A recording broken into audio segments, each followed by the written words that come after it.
These are the 7 essential Gita verses from the Bhagavad Gita that my teacher Swami Sham encouraged everyone to memorize and truly live by. He would say that these 7 verses or slokas hold the essence of the entire Bhagavad Gita.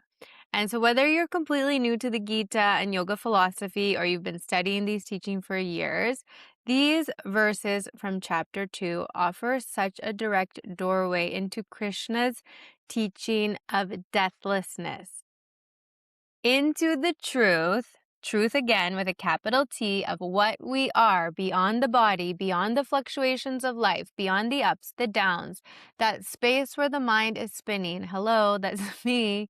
And it's why Swamiji emphasized them. And I think, they ultimately guide us as the yogi.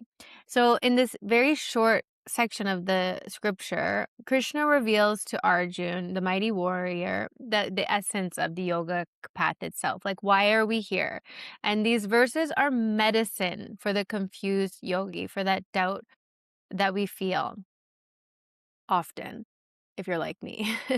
Those moments of clarity come and then the doubt, confusion, contraction returns. And when that doubt returns, we can return to the teachings of the Bhagavad Gita as the seeker, as the yogi, to ultimately remember what is true with a capital T, beyond the changing experiences of our lives.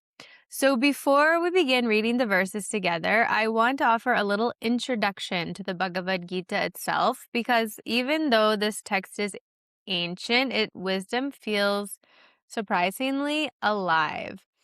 And I think it's also important to note that this scripture is not to be taken literally. For those that know, it takes place on a battlefield, but actually that this scripture is an analogy.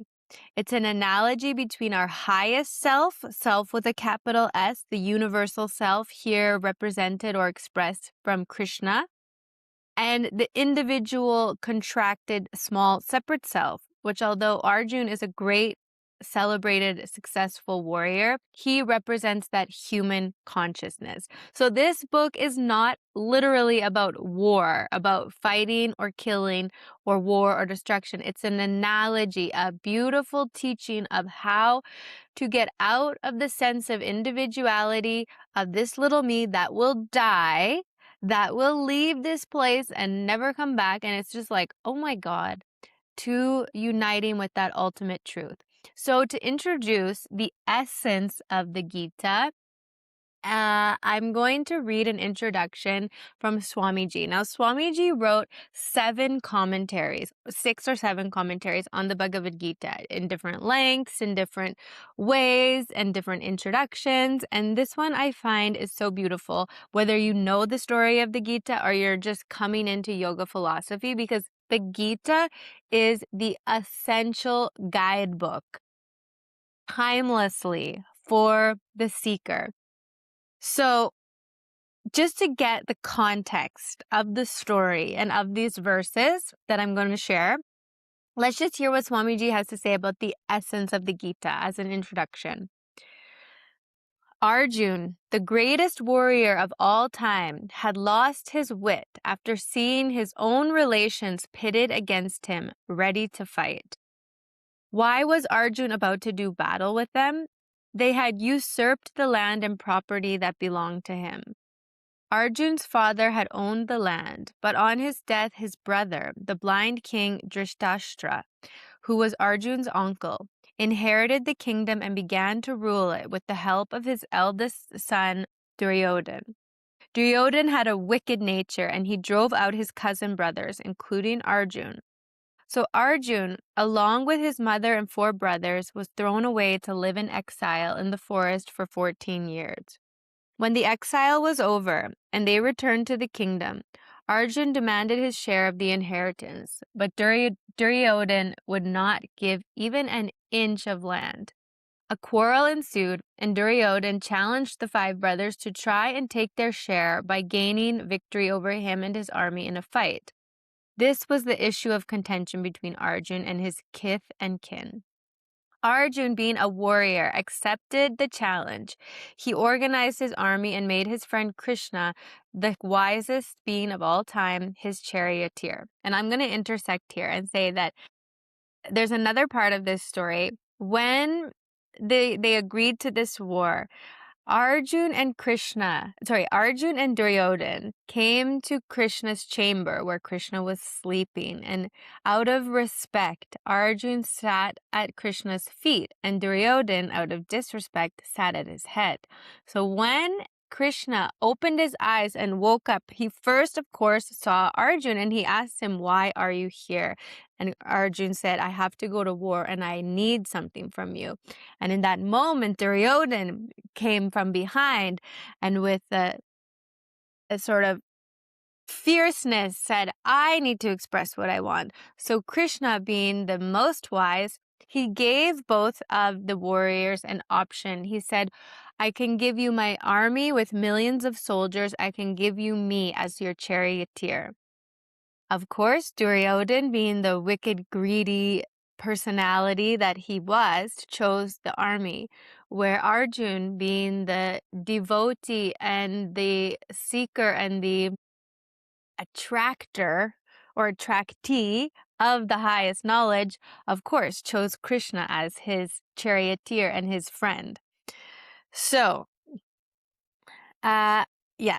But before the war began, Krishna drove the chariot to the front line, and Arjun saw the huge number of his relations in the enemy ranks. Suddenly, with his far-sightedness, he saw the death and destruction of his relations on both sides. This created a sense of awe in the mind of Arjun, which paralyzed his strength. He felt that he was losing the power of his limbs and could not hold his mighty bow in his hand. Confused, Arjun asked Krishna what this world is and who such people are who are ready to be killed and to kill others for no reason. He asked about the source of man and the world consisting of a variety of species and especially human beings. Then, Krishna, who was Arjun's intimate friend and elder, especially in wisdom, spoke to him about the source, the pure existence of this universe. So that's the setting for the teachings. And again, it's important to remember that this is the analogy for those moments when we as human beings, just as Krishna is paralyzed here, we have what's called our duty, our dharma, what we are meant to do. And often what we are meant to do is challenging, it's confusing, it's conflicting. And what happens in those moments? We are paralyzed by choice, paralyzed by fear, rather, unable to make choice. So Krishna is speaking to this being, the one who is confused, the one who has forgotten who is at the back of it. What is the source of all this? Why am I here? And I'm going into another introduction from another one of Swamiji's commentaries. Just one little note here about the Gita. Swamiji says, "Forgetfulness is born with the birth of every being. Since man and the forgetful consciousness manifest simultaneously, humanity does not know that all is one. So everybody says, I am separate from the source and I am separate from others, even though we have the same source. Thus, the message that all is one supreme reality must be sung. This message is the celestial song, Srimad Bhagavad Gita." Gita is song, for those that don't know, that these verses, these shlokas, are meant to be sung. Readers and listeners who are highly evolved and capable of understanding the essence of the Gita will immediately realize that its teachings are meant to bring forth the highest awareness in a human being, which cannot be developed as long as the war between the higher mind and the lower mind continues. The Gita's teachings are for that person who does not want to remain the victim of their mind, who wants to be victorious over its dualism and myriad tendencies. The Kaurav army represents the mind full of rajasic and tamasic quality. That's Duryodhan's army. And the Pandav army, Arjun's army, represents the forces of sattva, the pure intelligence, which is very close to God consciousness. If with the assistance of Krishna's teachings, this pure intelligence can be further evolved, then Arjun will succeed in his war against his cosmic brother, the dualistic mind. The reader should always keep this point in view while reading or hearing the celestial song. And I'll just add one more point, that as we listen and learn and imbibe the teachings of the Bhagavad Gita, it is said again and again, not only by my teacher Swamiji, but many, many teachers of the Vedas, of Advaita Vedanta, even of Sanatan Dharma, the fundamental teachings of Hinduism, that without following the guidelines of meditation, one will never know the Gita. So, without further ado, I have so many versions of this Gita here, like little booklets and everything. So, without further ado, I'm going to read from chapter 2, slokas 19 to 25. These are the 19, 20, 21, 22, 23, 24, 25. Yeah. These are the 7 verses. So verse 19. Ainam veti hantaram yaschainam manyate hatam upau tau navijanito Nayam hanti nahanyate. I tell you that the knowledge of those who think this pure free being is killed or kills is an illusory mental type of knowledge. The thinking of people who think like this is not true. Ajo nityaha shashwato ayam purano Na hanyate hanyamane sharire. This pure being is never born the way you think separate births of the bodies take place, nor does it die the way you conceive of what will happen to the bodies when they are killed. This pure being is eternal forever. The visible bodies may be destroyed, but the pure being cannot be destroyed and cannot be killed. Veda vinashinam nityam nayam ajam. Veda vinashinam nityam yainam ajam avyayam. Katam sa parushaha partekam gatayati hantikam. My dear friend Arjun, when one knows this pure being as eternal existence, without destruction, forever indivisible, then even by acting or performing his duties, dealing with persons of inimical nature, and even killing them, such a person knows that there is no killing or doing the action of killing, because he has become one with the source being, the eternal existence. Vasansi jirnani yatha vihai navani grehanati naro parani tata sharirani vihai jirnani Anyani sanyati navani dehi. If you want to hear about the nature of the bodies, then know that they are like clothes that cover the body of a human being.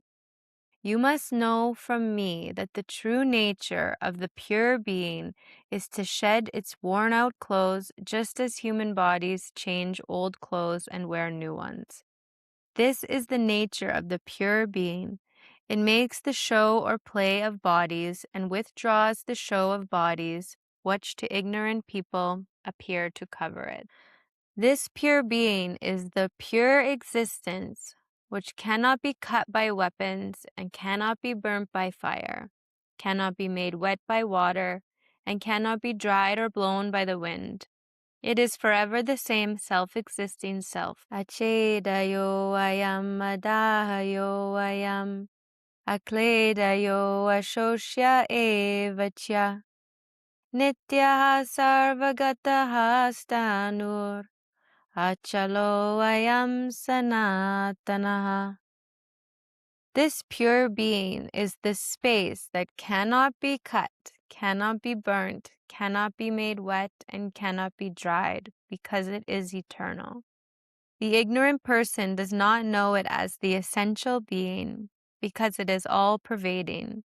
Yet the pure being knows it alone is, whether it remains unobvious or becomes obvious. Avyakto ayam achintayo ayam avikarayo ayam uchate tasmad evam viditvainam nanushochatum arahasi nanushochatum arahasi.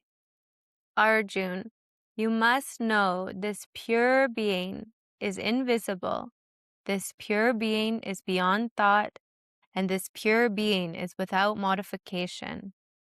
Having realized this, you must not drop your actions and sit feeling sad and sorry without performing your duty at this moment of inevitable necessity. So the 7 essential Gita verses.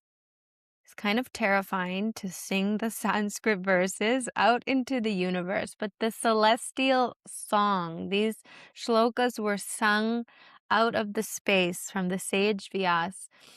And so if we can sing them in Sanskrit, we sing them. If we can listen to them, we listen to them. And if we can read the English translations and the probably like thousands of commentaries that there has been on these verses, then we do it. And most importantly, how do we imbibe the Gita? Just to finish, Swamiji says the importance of the Gita. The Bhagavad Gita is the essence of Vedas, or knowledge. Its verses are so rhythmical, so sweet, and simple that they easily and fluidly dissolve the crystallized vibrations of the mind, expanding it to its highest awareness. One can easily understand the verses of the Gita after reading or singing them, even a little, and after meditating on their essence, which is total awareness, the free state of mind. If one merely ponders over the thought contained in the Gita and attempts to understand the meaning of the verses only in this way, comprehension will be very difficult. The essence lies at such depth that nobody can arrive at exact knowledge of this unmanifest field, the source of every form and phenomenon, by reading alone, even if they read the Gita constantly throughout their life. But if one scrutinizes the Gita's thought along with experimenting thoroughly on its techniques with a mind one-pointed and full of faith and reverence, and with devotion to continual meditation on the Gita's glory, one day the meaning will reveal itself to the mind just as the sun reveals its glory to the morning. And at that time, there will no longer be any mystery in the Gita's words or language, for every human mind in its origin is nothing but the essence of the Gita. This scripture is a unique work. Its teachings are universal and full of spiritual importance. Its message is for the whole of mankind. I love this scripture. It just makes me exhale. And one last point I want to remind you, when you listen to the Gita, when you read the Gita, we have a tendency as the individual reader to identify with Arjun, the confused warrior, of course.